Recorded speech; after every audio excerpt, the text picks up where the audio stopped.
The conflict boosted gas prices here in the U.S. to an all-time high overnight.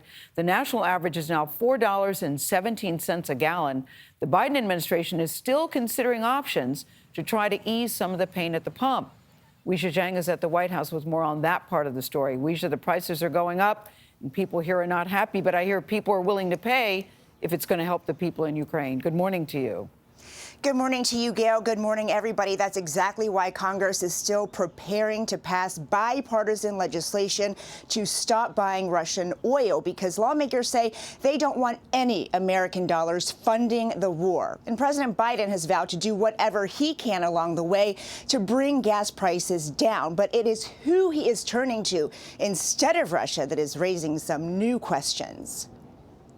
On a video call, President Biden and European allies promised to keep punishing Russia, possibly with a ban on buying its oil. A new national poll shows the majority of Americans, 71%, said they would support the move, even if it meant higher gas prices here in the U.S. No decision has been made at this point. Speculation alone caused stocks to tumble Monday on Wall Street, marking the worst day of the year for the Dow and S&P 500, while prices at the pump soared, hitting a 14-year average high of more than $4. Is there any way to gauge how much pain people should brace themselves for? I do think that there is a path to potentially seeing, $5 a gallon. Russian oil only makes up about 3% of U.S. oil imports.